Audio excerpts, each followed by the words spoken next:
Hi, George. Welcome. Thank you for joining me today. Yeah, good morning, Lori. Nice to see you. Well, I just wanted to start off today just you telling me a little bit about yourself. I understand that you are a pharmacy consultant. Could you share a little bit about yourself and what you do? Yeah, sure. Uh, so I've been a consultant pharmacist for well over 20 years now. Um, my typical client is an ambulatory surgery center that includes multi-specialty centers, GI centers, and eye surgery centers. I have over 150 clients in New York, New Jersey, and Pennsylvania. As far as my education, I graduated from pharmacy school at Columbia University, and I hold a BS degree in pharmacy. I reside on Long Island, New York. Very nice. So, as a pharmacy consultant, I am sure that you are aware of USP, especially USP Chapter 800. Could you please share with us a little bit about what USP is and what Chapter 800 means? What is it referring to? Uh, USP 800 is designed to deal with the safe handling of hazardous drugs as identified by NIOSH. So I think before we get into USP 800, we have to define what a hazardous drug is. Okay. So there's a lot of confusion with the word hazardous. For today's discussion, we're talking about hazardous drugs identified by NIOSH, which is the National Institute for Occupational Safety and Health.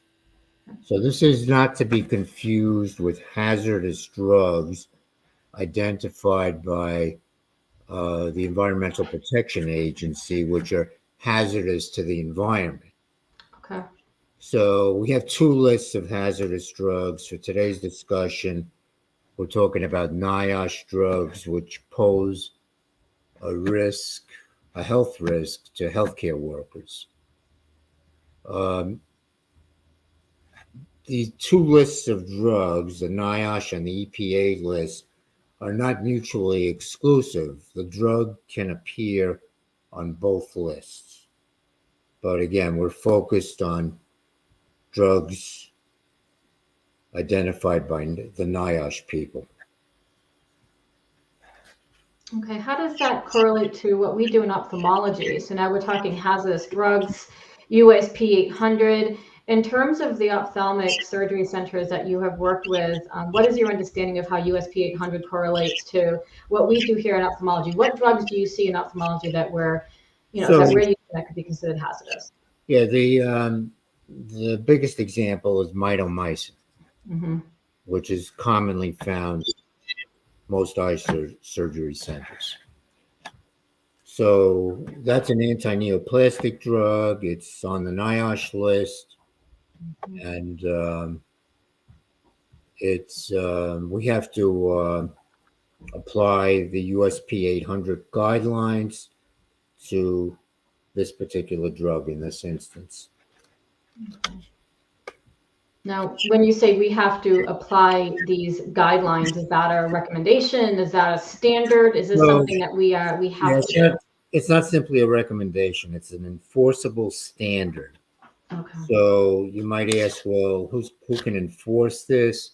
It's enforceable by accreditation organizations, the DOH, or any other organization that chooses to enforce it. Um, so this becomes enforceable on November 1st of this calendar year, Okay. and we can start expecting to see some, um, how can I say, some oversight by various accreditation organizations starting after November. Okay. So with this hazardous drug, with mitomycin, we're talking about hazardous in the sense of possible exposure. So here we are in ophthalmology, we're using mitomycin. It is considered a hazardous drug. what can you share on exposure? How can you be exposed in the field of ophthalmology? Especially, we're talking about such a small concentration. We're talking about, I believe, mitomycin, 0.2 milligrams per ml. This is such a small concentration. I'm imagining USP 800 doesn't different between small exposure, large exposure. It is what it is, and exposure is an exposure. But can you explain to me exposure that we can see in ophthalmology? So sure. I mean, there can be, let's say, inhalation of the drug, skin contact, eye contact, and again, as you said, the concentration of the drug has no bearing on these rules. The fact is, there's a potential for exposure. Period. Okay, good to So, know. so in when NIOSH decides on what drugs to include on their list, they take into consideration drugs that exhibit carcinogenicity, teratogenicity, reproductive toxicity, etc.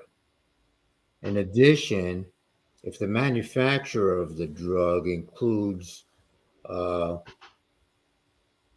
safe handling guidelines with the drug, Okay. NIOSH automatically includes these drugs on the NIOSH list of hazardous drugs. I should also mention the current list is dated 2016. There's a 2020 draft revision or addition that's could be released any minute. There are some additions to that list, some deletions, but mitomycin will stay on the list. Okay, and I understand USP 800 goes into a lot of different aspects of the safe handling of the drug, and that can include storage, that can include administration, it can also include disposal. Is that correct? Sure, it actually starts with receipt of the drug, Mm-hmm. as you storage, administration, and disposal. Um, Other things dictated by these standards are annual training, policies and procedures to be in place. Um, the facility also has to create their own center-specific list of NIOSH hazardous drugs. That can be done easily by comparing their formulary with the current NIOSH list. But for eye surgery centers, it's going to boil down to mitomycin and possibly fluorouracil. Have a few. Okay, good to know. So we've talked about a little bit of the handling, the storage. I understand from what I have seen in USP 800, some of the guidelines and some of the not recommendations, some of the standards now that I've learned that they have there. It also includes administration. They talk a little bit about closed systems. And I'd like to go into that a little bit about how closed systems can play a role in this, because I know that is one of the things that they do mention in that chapter is a closed system, which I imagine is the safe handling of all of that, of receipt, of administration, and everything. Yeah, so traditionally, eye surgery centers have resorted to using a 5 milligram vial of mitomycin. Mm-hmm. Whether or not they've been using a control system transfer device or not is spotty. So that's a mitigation strategy to reduce exposure, but we still have exposure when they're using that 5 milligram vial. It's not the best way to proceed. If we want to mitigate some of the compliance issues with USP 800, centers should give serious consideration to mitosol, for example, which is a closed system and eliminates exposure. Mm-hmm. So basically, what we're saying is the drawing up of mitomycin, or way back in my time, squirting this stuff on the table into a cup is no longer going to be happening. No, No longer acceptable. no, it's not acceptable, and it's actually dangerous on a certain level. Okay. So you mentioned November 1st is implementation. So what can we do to prepare for November 1st? Give us some of your thoughts as to how these centers can start preparing for the implementation on November 1st. So initially, they should conduct a review of their formulary, as I mentioned earlier, compare it to the current NIOSH list of hazardous drugs, and create what we call a center-specific list of NIOSH hazardous drugs, and this should be posted for the staff to see. So, secondly, the organization has to appoint a USP 800 compliance officer who would have oversight on compliance with all the USP 800 standards for all the issues we discussed earlier, from receipt of the drug, storage, administration, disposal, training, writing policies and procedures, for all of the above. So that individual has to become knowledgeable in all these on USP 800. It's in its entirety, so they can oversee the compliance with this standard. Okay, very good.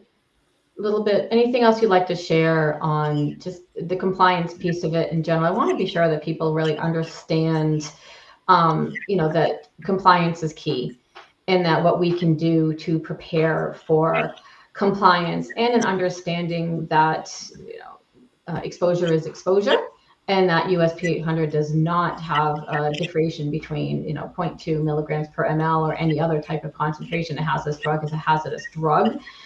But anything else that you can share or help us understand what we can do to prepare for this, implementation of this chapter? Words of wisdom. Well, in reviewing the formulary, sometimes you can discover that some of the drugs you have on your formulary are not needed, or you can substitute them with drugs that are not listed on the NIOSH list. But in the case of mitomycin, this drug is needed in most eye surgery centers. I mean, one of the mitigation strategies would be to use the mitosol product, which we discussed earlier, poses a smaller risk of exposure. The storage requirements are less stringent. It can be commingled with other drugs. It has a long shelf life. I believe it's 2 years, and it's a self-contained closed system.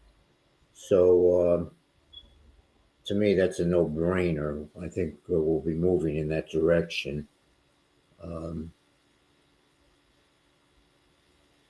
So that would be my recommendation anyway.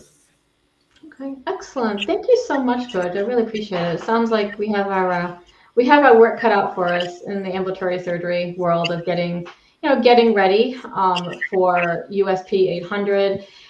Any suggestions as where folks can gather more information should they need it? Get an idea of compliance and what they can do. I know I've seen some checklists online that they can use, but any suggestions before we wrap up? Well, they obviously download a copy of the USP 800 guidelines, and I'd make a thorough review of those. Print out the checklists and start putting policies in place to meet the requirements or the standards of the guidelines. So I think it's not an easy process, but starting with your center-specific list and appointing a compliance officer are obvious first steps. And that compliance officer, work with your boards. I imagine you need to work with your surgery center boards, your medical directors, being sure to get them on board and understanding, the compliance piece of this is very important as well. Yes, sure. Thank you, George. I really appreciate your time today and all your expertise. Okay. I hope you have a wonderful day, and I will be talking to you soon. All right. Thank you. Have a good day. Thank you. You too.